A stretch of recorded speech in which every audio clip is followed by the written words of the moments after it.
There are a bunch of people in the companies that are you and I's friends that are going to listen, and they're going, oh God, somebody finally said it. It's true. We all know it. We all do it. The bureaucracy, the logistics, the reporting this and thinking about that and, only using a certain subset of tools or whatever has all been wiped away. And now it's just a clean board and we can do whatever we want. I think the buzzwords to get any hosting company's attention is churn. How do we do it and think long term and make sure that WordPress is around for another decade, 10 decades, whatever it might be?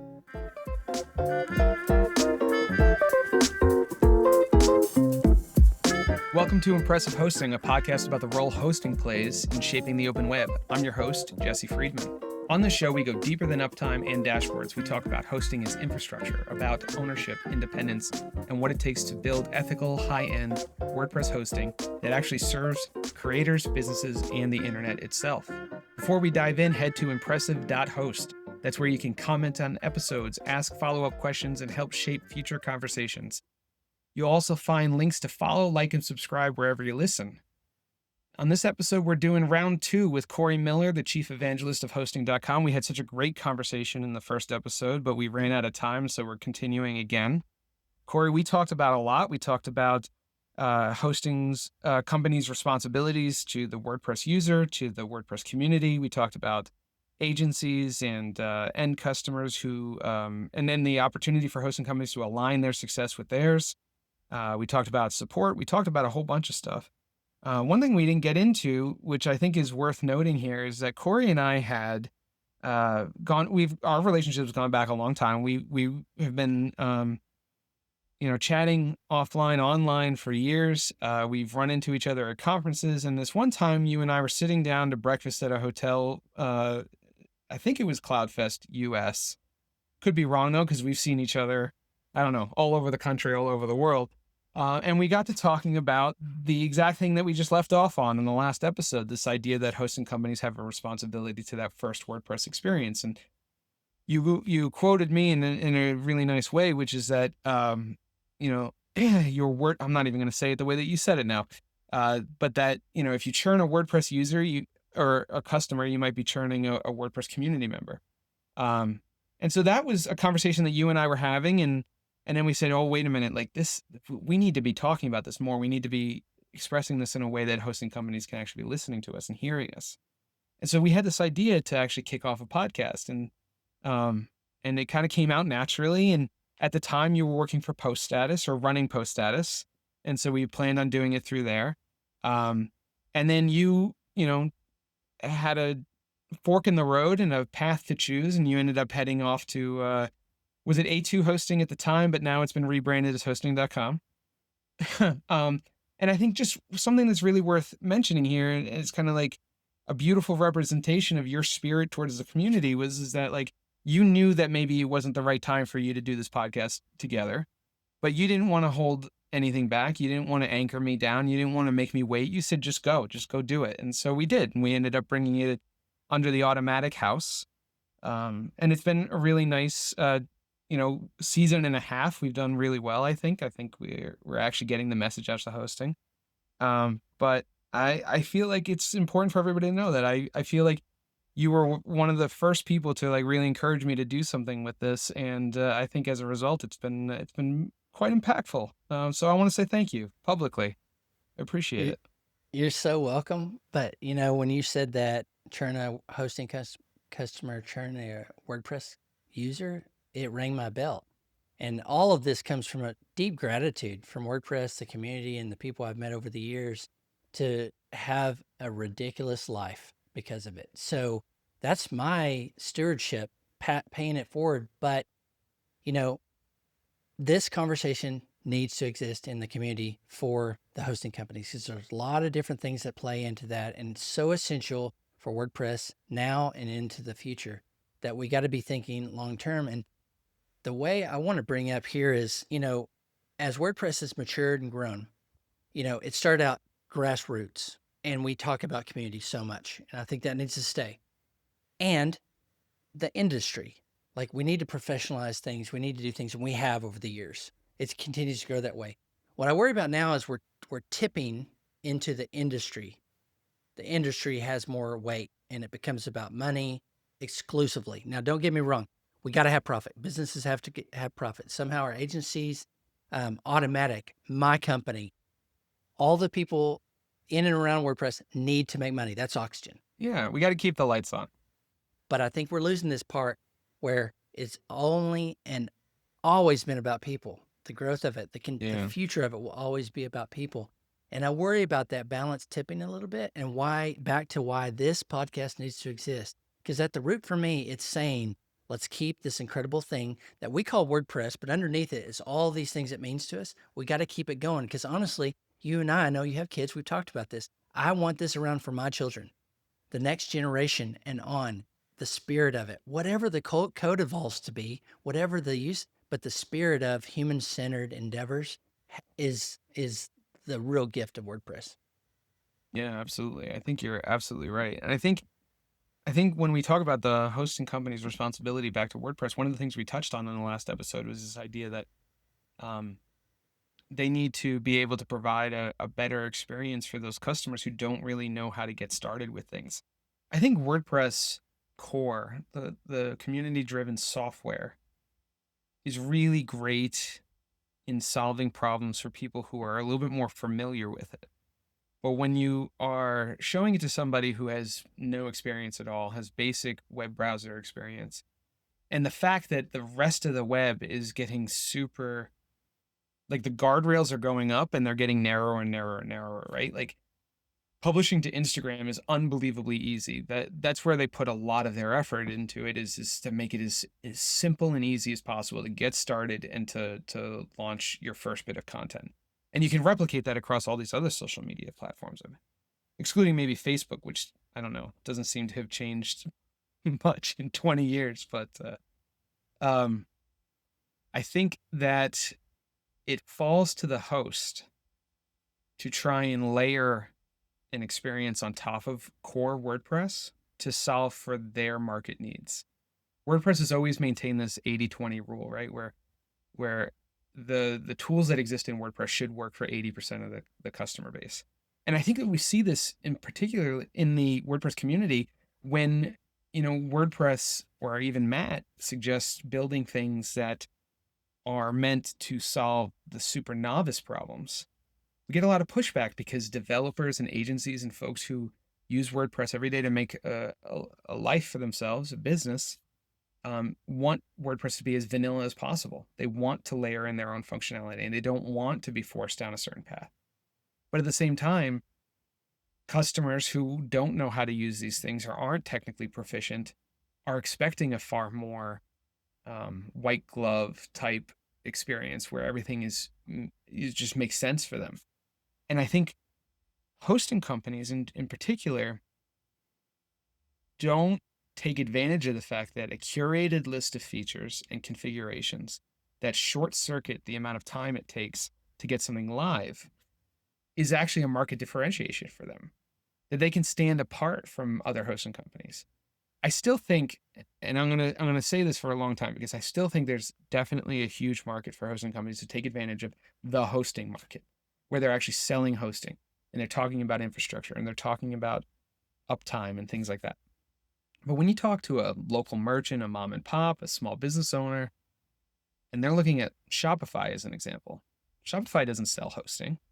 Tell me, like, how hard is it to find on Shopify's website, like, the type of CPU that they're using or how much RAM you get? Like, it does exist, but you're not going to find out, because what Shopify's focus, it's to help you be a successful merchant, and they're just going to give you whatever power you need to run your store, because they kind of make this assumption that if you're getting a lot of traffic, you're probably, profitable. And that's where Shopify seems to make a lot of its money, right? Is off the fees that they collect from these customers, which is why, and I think this is also important for hosting companies to know, we see this plateau with Shopify. People tend to get started there and find success, but then they've reached a certain level of success, then all of a sudden it becomes like, well, wait a minute, I could save $10,000, $20,000, $50,000 a month if I go to WordPress, because it doesn't inflate my costs as I grow. And so anyways, I think that hosting companies could really do a great job of differentiating themselves in the market and being more successful if they were to do or to reshape the way in which they package WordPress so that they're not selling this universal hosted solution, but instead they're actually selling, more solutions based things. And if you sell something, this is something I want everyone to hear. If you sell something on a landing page that is very specific and niche, if you get into a place where you're selling a certain type of website or a certain type of e-commerce configuration, you can transfer that intent from that customer paying for that thing into your onboarding. So your onboarding doesn't have to start with, what is your goal? What are you trying to build? Do you want to sell things? Like, these are all questions that we see in the beginning of hosting onboarding that don't necessarily need to be there if you're selling with you're selling on the intent the user has. I'm curious, I haven't actually looked at hosting.com's onboarding in the last few months. Are you guys doing things like that? Are you kind of diving into, trying to provide more niche solutions, or are you guys currently right now selling in that more universal kind of onboarding? And it's not like I'm picking on hosting.com. I'm just curious where you guys lie, because I think it's a common thing across the industry right now is that everybody is doing this more universal thing. And I think if we can get to a place where we're shifting that paradigm, it can actually have really positive effects across the WordPress community.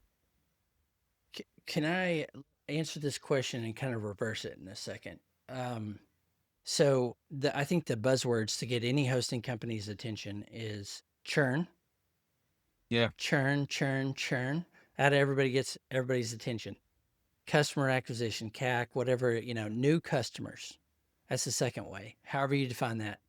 And I always go start with the customers you have. So when I started here 2.5 years ago, when it was A2 hosting, who are our customers was my first question. Who are Yeah. the people?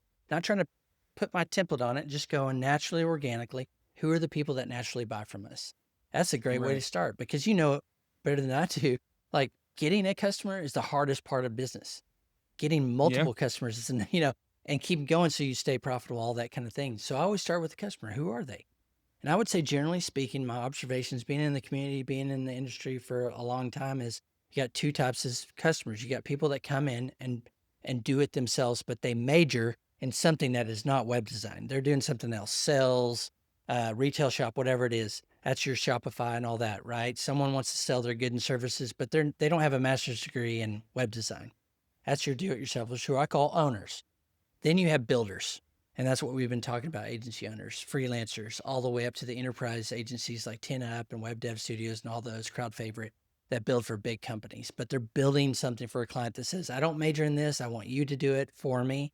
And I think about that as the two customers. And you can look across hosting and go, most of the companies probably have a mix of those two, mostly, generally speaking.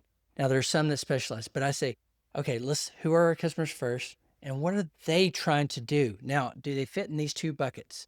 Are they someone just doing the e-commerce store for their retail shop? Or are they an agency that builds clients for other customers? And then start to go, what are their problems? What are they really trying to do? And we get features out of that: staging, backups, security, all those things. But they go back to the initial job that they're trying to get done and curating those experiences for them. That is the formula to me. Start back with them. Yeah. Who are your customers today? Now, if you say there's an adjacent customer group you think you can serve more, great, do that, but so that's how I think Ben Gabler, our chief product officer, who's also founder of Rocket, lived it. You got a 5-year case study of how he did that over and over and over. Customer success. What do they need? Give it to them. What are they not thinking about? Help them with that. And I think it's a very simple recipe and a successful one for business. So I want to say all those things, Jesse, because you and I think we've talked to so many hosting companies. I've got so many friends across the hosting companies that do great work, but they often struggle against this thing of, like, they're looking at churn and new customer, growth. Great, let's do that. How do we increase the spend for a customer? And I think it's essentially back down. What do they need? What are they trying to get done? How do we get as far ahead of that as we can for that? So we're always at hosting.com in that process, trying to build a better product. But really starting from the question is, what do they need? I think Rocket's an incredible case study of doing just that for agency owners. Now we got Rocket in all of our WordPress plans. The Rocket magic that they do so well, fast, secure websites, we got that. I love that. And then we're trying to get the other products answering those same questions. What are they really Right. trying to get done? What do they need next? Instead of, okay, we just need to grow by 50%, whatever the thing is. If we start Yeah. there, that's an organic long-term way. Then in the short term, it's tough, because we need to make money, we need to grow. But where we're trying to aim for and get, and I know Ben, who leads our products now, has been here for I think at least 6 months now, has been doing that real good work of like back to the customer. The ones we Yeah. have, we serve them better, Yep. more are going to come because they're going to talk. I think we overcomplicate that in the hosting industry a lot. Like we look at the big up and to the right Yeah. thing and forget, like, I don't know, there's a simple recipe that's old as humans. Do something people like, and they'll tell people about it, and more will come. But it Right. takes time. And I think that's No, I like think you're us, like any absolutely right. hosting company. We're just in that process of just kind of keep trying to move forward and help our customers. Yeah, for sure. I think you're right. I think you run into an issue when you start setting your goals at like, purely around acquisition numbers and things like that, reducing cost of acquisition and just bringing in numbers because I think at a very high level, the CEO might have very, you know, uh, positively ethical, good reasons for doing things and think to themselves like, this is not counterintuitive to supporting the WordPress community. But when you hand those types of goals to salespeople and to people running product and things like that, a lot of times it becomes, okay, this is now stress that's pushing down on us. How do we get to these numbers? How do we accomplish these things?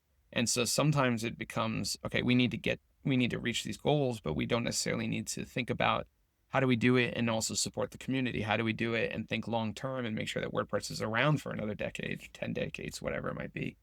Um, and so, you get that misalignment there, and that's really detrimental to the WordPress community. But I love what you're saying is that your focus is much more about what we talked about in the last episode, aligning yourselves and your success with the success of your customers. And you answered that question brilliantly because it's not necessarily about um, the tactile, way in which you deploy onboarding, but it's much more about how do we make sure that we're looking at and understanding the needs of our customers and the ones that are already here and raising their hands and saying like, hey, I want to look at your products. I want to think about buying what you guys have, and looking at them and saying, we're going to understand you, I think is a um, big step in the right direction that a lot of hosting companies don't take advantage of. Here at Automatic, it's one of the things that we focus on heavily. Like, it's a common thread. It's something that we hear all the time is make sure that you understand your customers. And the way in which we do that is, we have annual support rotations that everyone has. We go and we talk to customers regularly. We test with our customers. We show them our roadmaps. We show them what we're building. And we get in front of them so that they feel like they're a part of the team rather than feeling like we're just delivering something and then they have to read a change log or something like Well, let's just name what you and I already know. And because we've been around long enough, we've seen it all, is what our problem is. And I'm going to say this for the entire, nobody's exempt hosting industry, is we have too much of a focus on short term profit and yeah. money and revenue. So it's skewed. Long term doesn't get a lot. It's short term. It's month to month. It's quarter by quarter. I think that's a microcosm of what happens bigger. And, publicly traded companies are always thinking about, fourth quarter, Q1, Q2, Q3. They only think that. And I go, but you and I see we're missing this long term. So we can't invest more than a month or 3 months into something before the winds shift and we got to get back to something else. And it's urgency and emergency thinking that gets us into this. And the whole industry starts to go down a bad path. That's why, again, back to impressive hosting, why you put this podcast together is if we think about it as an ecosystem, that we support the things that will grow market share, maybe not just ours, but others too. And we Yeah. think long term, and we're thinking a year, 2 years, as far as we can in technology anyway. But we suffer from, as a hosting industry, no one's exempt from short term thinking. And there are a bunch of people in the companies that are you and I's friends that are going to listen and they're going, oh God, somebody finally said it. It's true. We all know it. We all do it. But Yeah. I want this to be out there for investors and shareholders to also understand that we're sacrificing long-term growth. That's why you anchor back in the customers. First strategy I said when A2 Hosting, now hosting.com, is like, we got to be in the camp. I don't know where it's going to go in 5 years, but I know the people building and growing and their best customers are honestly, obviously, our agency customers. But they know the difference. They've seen the up and down, up and down, up and down. They are not an oblivious customer. They are a very, and should be, and are a savvy customer. And they know, let's just wait 3 months. Let's just wait the quarter before we'll really commit, because they don't want to. They've been jerked around so many times by ups and downs and all this side by sides that I go, let's name it. It's because we got too much. It's almost like the scale's down on the ground because it's so much on short term that we have missed all these long term things. Why we want to, who do we want to be in 3 years for those customers as they grow? And you said this word a bunch of times, alignment. Why not Yeah. get in line with where they're going? Be there when they're doing it, because they're the customer. They're going to keep us in business and profitable and keep all our acquisition targets and all those things growing for a valuable company if we stay with that. But we've got such an emphasis on short-term thinking that it's sabotaging us. Yeah, for sure. I think you're right. I think it's that short term. I mean, everyone is feeling the pressure right now, I think, across the industry, not just from a perspective of acquiring customers, but whether or not AI is going to have a role in, your job position. Is it going to take over? Is it going to support you? Is it going to actually help you to accelerate? And it's a weird place to be right now. And I think we're all kind of feeling a lot of pressure. And I think that kind of pressure makes it very hard for us to think long term and for us to consider the paths that we're taking now and how they're going to unfold for us in the future. But I think if we start to kind of go back to our roots a little bit and we think about the ways in which we've contributed to WordPress in the past and the things that got us excited about it, and the reason that it became 40% of the internet and that taking over that market share is because, at its core, WordPress was a hugely valuable feature set of tools that made people successful online. And I think that there's a lot of distractions out there right now that are taking people away from the open web in general, not just WordPress. But I think that a hosting company in particular has the ability to reposition and use WordPress in a way to draw customers back from those closed platforms and bring them back to it and help them to understand the value of it. I think it just needs to go back towards what we were saying earlier, which is aligning yourselves with what it is that they want to accomplish versus making like the paths and the steps frictionless. It should maybe be, instead of making it an easier path, it's like, how do I just carry you to that next step? How do I bring you there? And I love what you're doing with your agency program, because it feels very much like you're just making yourself available to those agencies to kind of support them in those efforts. And then you also have the ability to have that philosophical conversation with them as well, with your open webinars and all that. It's simply showing up over and over and over for the people we care about and want to continue to go far with, you know.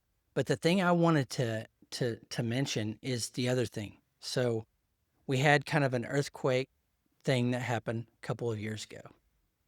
No details, no commentary, but feels like what just happened. I had so many people ask me over the first couple of months, what is going on? Not even picking a side here, just saying everybody's like, Yeah. what's going on? Second is a tsunami, Yep. coming in. Like everybody's going, what is this big thing? Which we said it before, AI.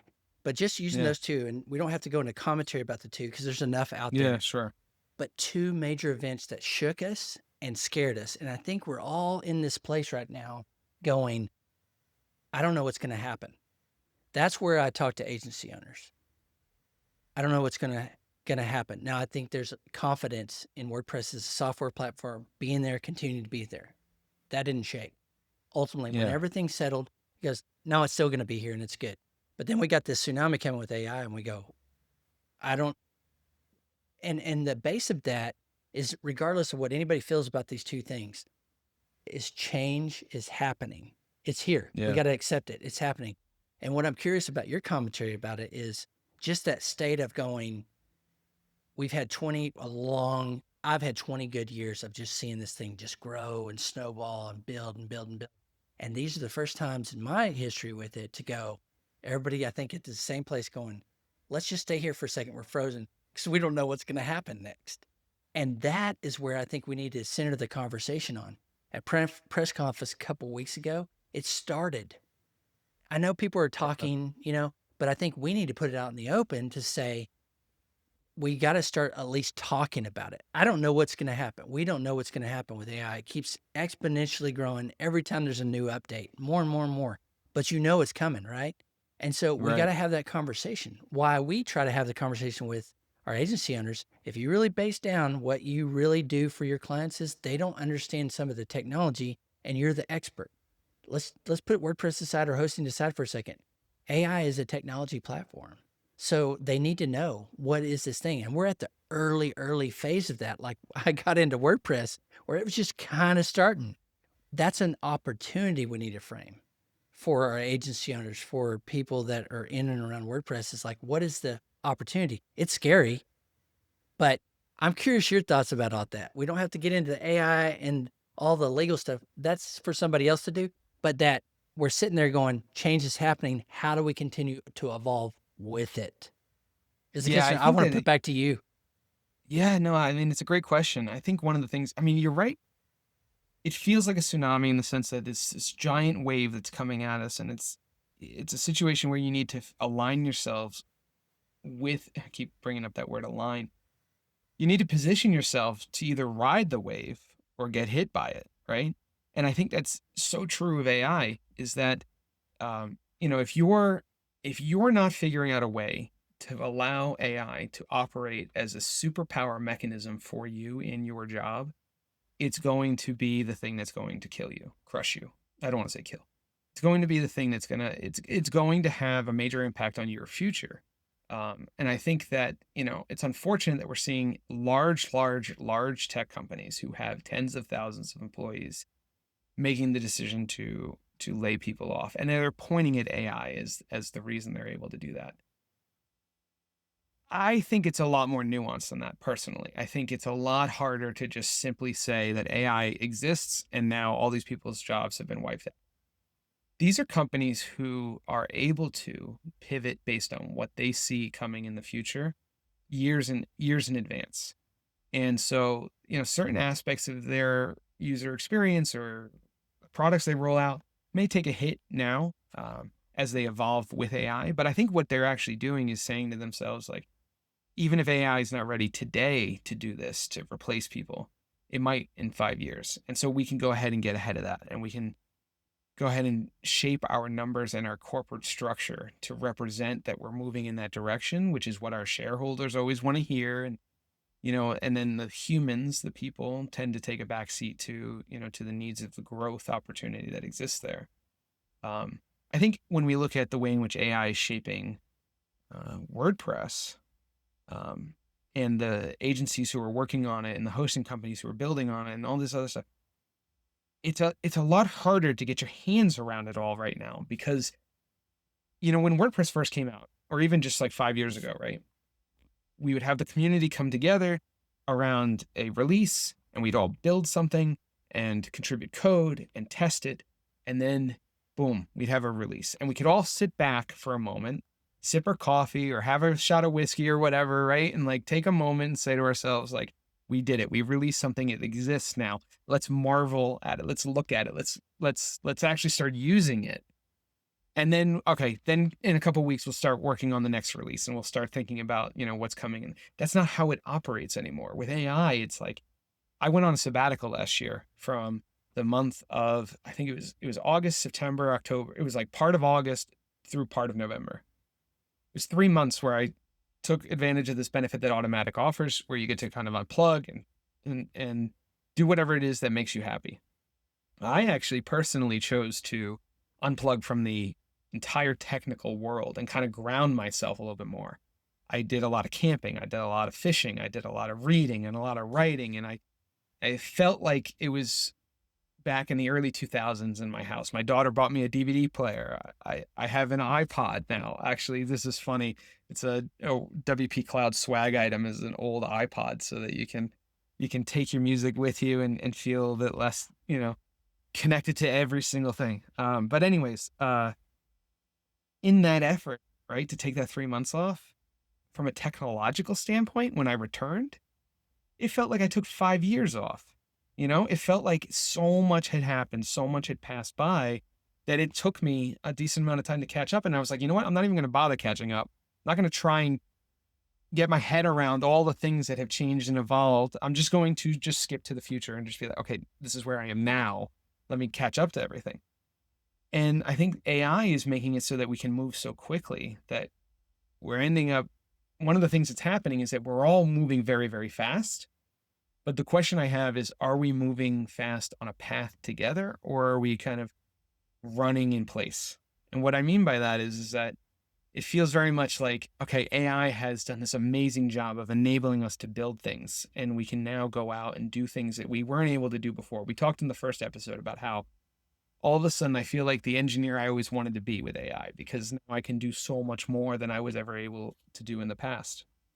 But if I'm not using that skill set to contribute back to something bigger, to the WordPress community, right? Or to a project at Automatic or whatever it might be, am I just essentially building and doing things that everyone else is doing somewhere else, and, kind of replicating that work?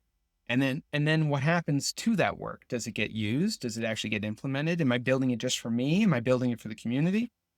There's so much going on there that I think what we need to see is a better use of AI and adoption of AI, so that we can all feel good about using it, and then actually figure out a way to funnel our efforts together, because we're becoming like super strong engineers and doing all this great stuff and building these things, but then we're doing it, we're almost becoming siloed in that, because we're kind of just able to do so much on our own, that I want to see how we can actually work stronger together. One of the things I noticed that Matt's been doing is like pushing for people who are working on plugin reviews and WordPress core to start using AI. And I didn't read the exact details of it, but I know that he actually started like covering the cost of some AI tools and things like that for contributors, which is absolutely amazing. But I think it's his way of saying like, hey, we need to come together around a tool set and feel comfortable about using it. We don't have to do it in dark corners and feel like ashamed that we're using AI to build something. Like, we should be coming together and doing it in a way that is empowering us to be stronger and faster than we've ever been before. The thing with technology, and I love it. I've always been fascinated with it when I first saw the blinking cursor, as a kid. Yeah. But technology, you think there's one part innovation, but the under part, and it's both, is disruption. Yeah. So, the iPhone was version 1 when I started iThemes, and that disrupted and innovated in the whole entire world. Now we've got Right. a big, huge one coming. And I love your scenario of like going offline, opting out, Yeah. outside, as REI's little tagline is. I love it, because getting away for a second, coming, recharging some of the batteries and going, okay. But what I do know is if we just stand still and stick with what we've always done, we're going to get passed over. That tsunami, whatever version of it is that actually does come, and I don't have a crystal ball here. The ones that I think, this is why I think the conversations that were happening at press conf and other places need to continue to happen, is if we just stay still, we're going to get washed over by it all. But if we're Yeah. out there doing cool stuff again, I'm sure when you came back from your, you might have felt behind, but maybe there's some magic, rekindling the magic when you first started with technology and WordPress and different things. And you go, maybe it's step out for a little bit and get your wind to you, take some air in, get some water, refresh, recharge, come back Yeah. and go, okay, where did I begin with all this and where do I want it to go next? But that's the conversation we got to have as a community. It's coming. That's why I'm also excited. 7.0 abilities API. I don't know what all it's going to do, but I want to see it happen, because I know there's smart Yeah. people thinking, working on those things to just enable tools that other people can go, oh, I'm going to do this. Some of those creative innovations is you put a tool out or something out like those APIs, and someone does something crazy with it you never thought of. That's where we need to be, right there. Where is our strength as a community, as a software? We have 40 plus whatever the number is today of the internet. What can we do with that, with, not against, with the power of AI Yeah. as the platform we are and the people we are? Yeah. That's brilliant, Cory. I think you're absolutely right. One of the things that we're doing here at Automatic is actually this month we just kicked off something called a Radical Speed Month, where Matt basically wiped out the organizational structure for a month and basically told everyone to pair up with one other person and build something that our customers need. And he's done it in a way that's given us all permission to feel like comfortable doing it however we feel is right.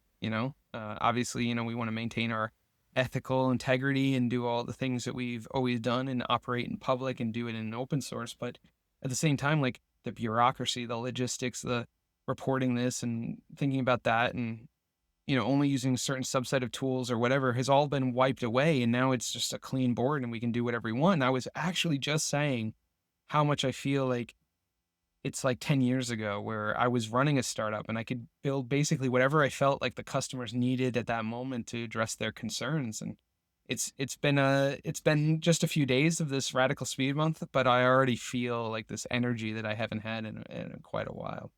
And I think that's a really great place to go ahead. That is awesome. That is cool. Yeah. That is freeing the human spirit to just innovate. And there's going to be 90% of flops, lots of right. There's going to be a lot of, yeah. That was a bottle rocket, went up, fizzled out. And then there are going to be something that goes, wait a minute, what was that? And whatever happens after that is going to be brilliant. And that's what we need to do as a community, as agency owners, as developers, is get out there, break stuff. That's the thing that makes us cool, is we're willing to break stuff and fail, but we know it leads to something better. And I'm not the person to do that necessarily, but I'm saying we have so many talented people that have made this community, that made the software, everything great. And if we just get out there and break stuff and start leading by failure in those, like there's going to be a lot of flops, mistakes. Right. And none of us really know, but together we can figure it out. And I think that's the thing I wanted to leave people with. And I'm glad you said that and glad Automatic is doing that. I mean, it always brings me back to this idea of radical openness. Jason Silva talked about this once a long time ago. And the thing there is that you mentioned the bottle rocket. It goes up and it might fail. That's okay. But I think what happens is everybody who watched that thing take off, they also have their own ideas, right? They're like, it's not just about that one specific thing that they built and weren't able to accomplish. It's also about the fact that they built something and now it's going to spark something in somebody else's mind. It's like, oh, wait, if I just tweak that a little bit, or if I do it a little bit differently and I apply it to this customer need, all of a sudden I'm solving a brand new thing. And it's that level of ingenuity in the openness that I think that really brings people together around and gets them excited about things, but also solves problems a lot faster.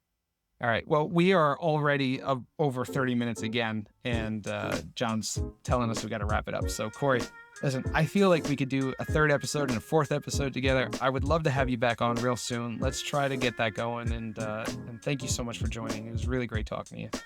Thanks, Jesse. Thanks for joining us on another episode of Impressive Hosting, where we uncover the core tenets of great WordPress hosting. Do you have a follow-up question for today's guest, thought or comment on anything we talked about, a future guest suggestion, a hosting horror story? What do you think makes great WordPress hosting? All your comments shape this show. Drop them on impressive.host. We also appreciate you following us on social media and subscribing to the podcast on your favorite platform. Finally, do check out our list of open source projects that need support at impressive.host. Whether it's code, community, or cache, you can make a difference. See you next time.